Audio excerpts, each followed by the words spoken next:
તો બીજા ભાગમાં આપણે પહેલા ભાગમાં પહેલી એક્સરસાઇઝ જોઈ એ કઈ હતી? ખાલી ખાલી જગ્યા વાળી હતી, બરાબર? એક એક્સરસાઇઝ જોઈ બ્લેન્ક વાળી. હવે એના પછીની તરતની બીજી એક્સરસાઇઝ જુઓ શું છે. કૌંસમાં આપેલા શબ્દોનો ઉપયોગ કરી પ્રશ્ન બનાવો, એવું છે? સૂચના વાંચો પર્વ. બીજી એક્સરસાઇઝની સૂચના શું છે? કૌંસમાં આપેલા શબ્દોનો ઉપયોગ કરી પ્રશ્નોના ઉત્તર લખો. ચાલો, એવી રીતે તમે ચાલુ ભૂતકાળમાં બી જુઓ. બીજી એક્સરસાઇઝ સેમ એવી છે, ખાલી એક જ શબ્દનો ફરક છે. વર્તમાન કાળનો યુઝ કરીએ ત્યારે ટુ બી ના રૂપ એમ ઇઝ આર વાપરીએ છીએ, ભૂતકાળ વાપરીએ છીએ ત્યારે ટુ બી ના રૂપ વોઝ વર વાપરીએ છીએ. આના સિવાય બધું પેટર્ન સેમ છે. સેમ એવી જ છે ને? હવે આ બાજુથી વર્તમાન કાળની બોલવાની છે, આ બાજુથી ભૂતકાળની બોલવાની છે. બંને સાથે લઈએ. છોકરીઓ બાજુથી છે ને તમે ભૂતકાળ ચાલુ છે ને, છોકરીઓ બાજુથી ભૂતકાળમાં બી જોજો, વચ્ચે એક અંગૂઠો આંગળી રાખવાની છે.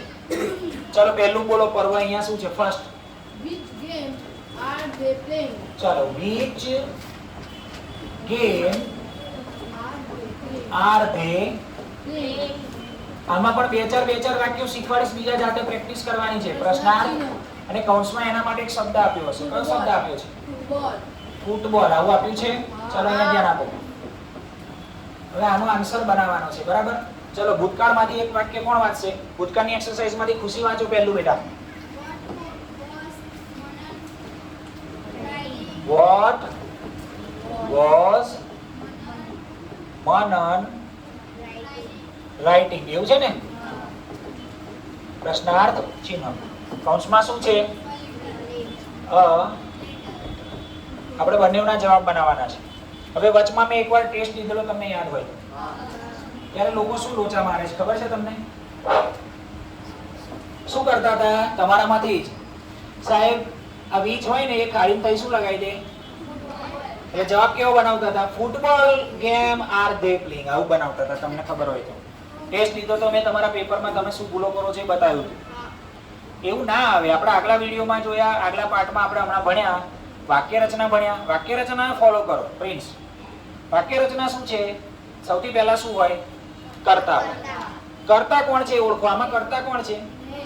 હા, આ ધે કર્તા છે. પેલો કોઈ ધ બોલે છે તો પહેલા શું લખવાનું? ધે લખવાનું. એની પાછળ એમ ઇઝ આર માંથી શું લખવાનું? આર. દેખાય છે? હવે લાંબી ચર્ચા કરવાની જરૂર છે. ધે આર પછી ક્રિયાપદનું મૂળ રૂપ આઈએનજી વાળું આવું છે. ધે આર પ્લેઇંગ ધીમે, અને પછી કૌંસમાં છે લખી દેવાનું ફૂટબોલ, ફૂલ સ્ટોપ. કેટલાને સમજ પડી? આટલું સિમ્પલ છે ભાઈ. ચલો, આની અંદર જવાબ શું થશે? કેટલાને આવડે? આનો જવાબ કેટલાને આવડે? વોટ વોઝ મનન. તો પહેલા શું લખશો? કર્તા આગળ લેવાનો. કર્તા કોણ છે? મનન. પછી પાછળ શું લખશો? વોઝ. પછી શું લખશો? રાઇટિંગ. પછી શું લખશો? લેટર. વેરી ગુડ, સરસ. બધાને આવડી ગયું? ખબર પડી ગઈ ને? ચલો, એના પછીનું કેટલા વાક્યો છે આ એક્સરસાઇઝમાં? ટોટલ 8 વાક્યો છે. 4 ની પ્રેક્ટિસ કરીએ, 4 જાતે. બરાબર? નિલય વાંચશે બીજું વાક્ય પ્રેઝન્ટમાંથી. ફટાફટ. When is father going to? એ વાતો નહીં બેટા. Going to Surat. સુરત લખી છે ને? કૌંસમાં શું લખ્યું છે? બોલો. ટુમોરો નહીં, કોઈને મારવાના નહીં. ટુમોરો એટલે શું થશે? કાલે. ચાલો, આ બાજુ બીજું વાક્ય છે. આર્યા વાંચો બીજું વાક્ય. આ બાજુ શું છે બેટા? ભૂતકાળ. Which book? હે? બુક્સ છે કે બુક છે? જો બરાબર. પછી વર છે? વર. હા, ચલો વર. અચ્છા, યુ રીડિંગ. વાતો કરવા વાળા વ્યક્તિઓ. પછી હું ગુસ્સે થઈશ તો કહેશે સાહેબ અકળાય છે. ના પાડીને બોલવાની વચ્ચે. ચલો, કૌંસમાં શું છે? હે? Novel.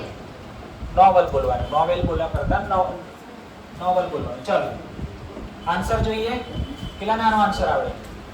When is father going? શું શીખવાડ્યું આપણે? શરૂઆતમાં શું લેવાનું? જ્યોતિબેન પહેલા શું લેવાનું બેટા? When is father going to Surat? શું લેવાનું પહેલા જ્યોતિ? સરસ. પહેલા લેવાના કર્તા. કર્તામાં કોણ છે? ફાધર. પણ ધ્યાન શું રાખવાનું? ફાધર લખીએ ત્યારે એફ કેવો થવો જોઈએ? વાક્યની શરૂઆતમાં કેપિટલ. પહેલા લખીશું ફાધર. ઇઝ ક્યાં લખીશું? પાછળ, પછી શું લખીશું? ગોઈંગ ટુ સુરત, પછી લખી દેવાનું ટુમોરો. કેટલા સમજ પડી? Father is going to Surat tomorrow. Clear? ચલો આનો આન્સર ભાવિક કોઈ બોલશે? Which book were you reading? પ્રશ્ન શેથી પૂછ્યો છે? Were you? તમે કયું પુસ્તક વાંચતા? પ્રશ્નાચિહ્ન રહી ગયું છે? અચ્છા અહીંયા રહી ગયું છે. કઈ વાંધો નહીં, તો થાય, પ્રિન્ટિંગ મિસ્ટેક થાય એવું આપણી પણ થાય. ચાલો થઈ ગયું. ચાલો which book were you? તમે કયું પુસ્તક વાંચતા હતા? તો જવાબમાં શું કહેશો? હું આ પુસ્તક હું કહીશું ને, ભલે અહીંયા આવ્યું છે તો આપણે શું કરવાનું? Very good. ભાવિકને બોલવા દો. I પછી શું લખશો? was. વર ના આવે બેટા, અહીંયા વર કેમ છે? યુ છે માટે યુ સાથે રમણાનક્ષ વર વપરાય, પણ યુ નું આપણે અહીંયા શું કરી દીધું? આઈ. તો પછી પાછળ શું કરવું પડે? was કરવું પડે. સમજ્યા? ક્લિયર? તો I was, પછી લખવાનું reading. I was reading a book. નહીં લખવાનું, પછી કશું નહીં લખવાનું. આપણા હાથમાં પુસ્તક છે, કોઈએ આપણને એવું પૂછ્યું તમે કયું પુસ્તક વાંચી રહ્યા છો, તો આપણે જવાબ શું આપ્યો? વાંચી રહ્યા છો નહીં, વાંચી રહ્યા હતા. ચાલુ ભૂતકાળ છે ને, તો આપણે એવું કહેવાનું હું નોવેલ વાંચી રહ્યો હતો. પછી નોવેલની પાછળ બુક લખવાની જરૂર નથી. સમજી ગયા? ચાલો થર્ડ, ત્રીજા નંબરનું અહીંયા ટોટલ 8 વાક્યો છે ને. ચાલો ત્રીજા નંબરનું અહીંયા જેનો વારો ના આવ્યો એને આપીએ આપણે બોલવા. પ્રિન્સ તમારો વારો. આ પેલા કાછિયાભાઈ, ચિંતન કે દર્શન? લા તારું નામ કન્ફ્યુઝ થઈ ગયું, 3 ભાઈઓ આવે. ચિંતન વાંચ બેટા ત્રીજું. અરે યાર આ તો મારે નતું લખાવા જોઈએ. Who is swimming? સ્વિમિંગ છે ને?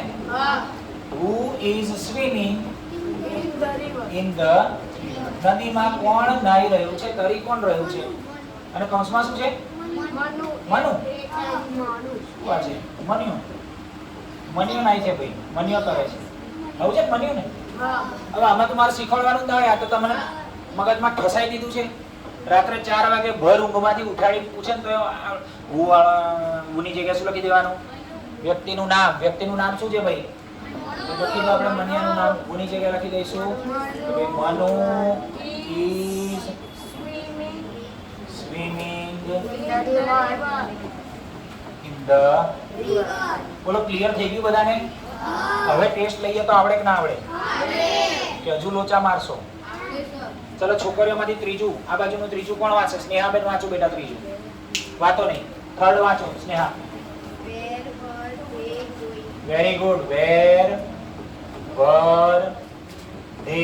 બોલ આગળ. વેર વર ધે ગોઈંગ કૌંસમાં. એ આવું સ્નેહાબેનના ઉપર એટલે નહીં અકળાતો. પૂરું બોલે જ ના, જોડે સળંગ બોલ્યા કરે છે. કૌંસ બોલવાનું કે નહીં?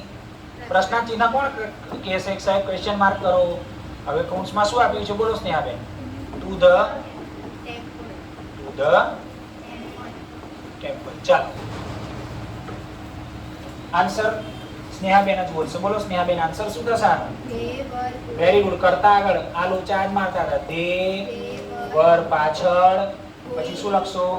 Going to the temple. Full stop. Clear? समझी गया? प्रिंस कुमार समझ में आता है? हाँ, ना आता है तो बोलने का. चौथा नंबर નો કોનો વારો નથી આવ્યો છોકરાઓમાંથી? હજી એક બી વાર વાંચ્યું ના હોય. આ ધ્રુમિકભાઈ વાંચશે. સરસ, વેરી ગુડ. ધ્રુમિક વાંચો બેટા. એટલે એને વાંચવા દો. હાઉ મેની આ ક્રિકેટ કઈ બોલે છે? How many kind. એક મિનિટ. ઓ ઓય તું પહેલા ક્રિકેટ બોલે છે ભાઈ, પછી કાઇન્ડ બોલે છે, પણ એનો ઉત્સાહ સારો છે. એને જો હસવાનું નથી. એને એટલી તો હિંમત આવી. ગઈ સાલ સુધી બોલતો તો તમે મને કહો. ચાલો જે જૂના વિદ્યાર્થી છે એને ખબર છે ગઈ સાલ સુધી ધ્રુમિક કશું બોલતો. આપણે કશું પૂછીએ તો આમ વિચારે. અત્યારે એવો સામેથી એમ કે છે સાહેબ હું વાંચું એટલે એટલી તો એને કોન્ફિડન્સ આવ્યો ને એના માટે. એટલે હસવાનું નહીં. ફરી બોલ બેટા. હાઉ મેની પછી શું લખ્યું છે? ઇઝ છે. How many kites is taken છે? અચ્છા ચેતન. હા ચેતન કઈથી હોય? હા ચેતન. હા ચેતન પછી આગળ વાંચો. બ્રિંગ એટલે Bringing. બ્રિંગ નથી, બ્રિંગિંગ હશે. ઓકે, ing હશે. પ્રશ્નાર્થ હે 10 10 એટલે 10. ચાલો, આ બાજુનું ચોથું કોણ વાંચશે છોકરીઓમાં? પાસ્ટ કન્ટિન્યુઅસ ટેન્સ ની એક્સરસાઇઝ નું ચોથું કોણ વાંચશે? એક મિનિટ. હા બેટા, હું વાળો છે તો પાંચમો લઈ લઈએ. ચાલો, હું વાળો તો આપણે જાતે, તો પાંચમો લઈ લઈએ. ચાલો, પાંચમું કોણ વાંચશે આમાં? હા મેડમ, હું અહીં સાડી પહેરીને ઊભો છું. મેડમ દાઢી છે, મને મૂછો છે, ટી શર્ટ જીન્સ પહેર્યું છે. મેડમ સ્કૂલમાં મેડમ ભણાવે એટલે મેડમ આપી આલે. તમને ના ગમતા હોય સાહેબ તો કાલથી હું સાડી પહેરીને લાલી લિપસ્ટિક કરીને આમ પર્સ લબડાઈને આવું. પછી મેડમ વધારે ગમતા હોય તો પછી મેડમ મારે શું બદલવું? કોની વારી બાકી છે? નંદિની તો એકવાર આવ્યો ને ગયા વાર. સ્નેહાનો વારો હોય. હા બોલ બેટા, ચાલ આને વાંચવા. એક minute. When was Rakesh playing. Rakesh cricket ક્યારે રમતો હતો? રમી રહ્યો હતો. કૌંસમાં શું છે? ઓન. આ જીવડો બેસવા મળ્યો, જોયો ને બોર્ડ પર દેખાય? આ ઝીણો ઝીણો ટપકો. ચાલો, આન્સર્સ જોઈએ આપણે ફટાફટ. આનો આન્સર કોણ બોલશે? જેનો વારો, જેનો ટર્ન ના આવ્યો હોય બોલો. નહીં, જેનો વારો નથી. બાકી કોણ છે? વીરેન નો તો આવી ગયો ને એકવાર. તારો બાકી છે? હા બોલ. જેવું આવડે એવું. કરતા કોણ છે આમાં? કરતા આગળ લેવાનું. કરતા કોણ છે? કલાક કરીશ તો મને નહીં મજા આવે બેટા. લખેલું જોઈને બોલશે, બોર્ડ પર જોઈને નહીં બોલે.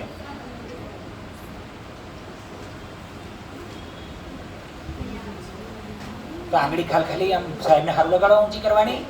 હે, જો પેલો વીરેન બોલતો થઈ ગયો, મને એની ખુશી છે કે વીરેન બોલ. શું લેવાનું પહેલા આગળ? કર્તા તરીકે કોણ? અહીંયા કર્તા કોણ છે? How many kites is Chetan bringing? કોણ કહેવાય કર્તા? Very good. તો બોલ ને ભાઈ, પહેલા શું લખવાનું? ચેતન. સરસ. ચેતન પછી શું લેવાનું? હવે બોલ્યો. ઉતાવળ તને બહુ આખા ગામની. ઇઝ નહીં લખવાનું. ઇઝ પછી શું લખવાનું? બ્રિંગિંગ. હા, 10 લખવાનું વચ્ચે ને પછી કાઇટ્સ લખવાનું લાસ્ટમાં. ક્લિયર? સમજી ગયા? કેટલાને સમજ પડી? ચાલો નેક્સ્ટ. આનો આન્સર છોકરીઓમાં કોનો વારો નથી આવ્યો? બિલકુલ કોનો આન્સર બિલકુલ બાકી છે? નંદિનીનો ટાઈમ ઓછો. રહેમતબેન કોકવાર તો જવાબ બોલો બેટા, મને ખુશી થાય. બોલ, આમાં શું આગળ લેવાનું? જો વાંચી બતાવો. Man was Rakesh playing cricket. હા સરસ, એને બોલવા દો. બોલ. રાકેશ પછી. સરસ. રાકેશ પછી શું લખશું બેટા? કરતા કહેવાય. કરતા પછી વોઝ વર લખવાનું. આમાં વોઝ વર કશું દેખાય તો નહીં. ક્યાં છે વોઝ? આયરું છે ને, અહીંયા લેવાનું વોઝ. રાકેશ વોઝ પછી ing વાળું તરત લેવાનું. વોઝ વર પછી તરત ing વાળું લેવાનું. બેસી જાય ને પેલું ing વાળું ક્યાં છે? પ્લેઇંગ. તો અહીંયા શું લેવાનું? રહેમતબેન પ્લેઇંગ. હે ને? Rakesh was playing on Sunday. ચલો, ક્લિયર? સમજી ગયા? હે, હા, એક શબ્દ લખવાનું રહી ગયો. આવે કેમ ના આવે? આવે. મારે લખવાની ઉતાવળમાં મેં લખવાનું ચૂકી ગયો. ચાલો લખી દઈએ, મારી ભૂલ છે. Playing cricket. ક્રિકેટ લખવાનું રહી ગયું ને આપણે? ક્રિકેટ લખ્યા પછી ઓન સન્ડે કરવાનું. રાઈટ.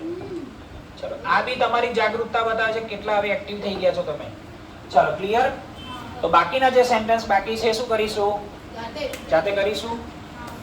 બોલો. આ એક મિનિટ, આવડતું તું આ પહેલા? ભૂલ પડતી હતી? કઈ શીખ્યા તમે? બોલો, અહીં સંભળાય બધા.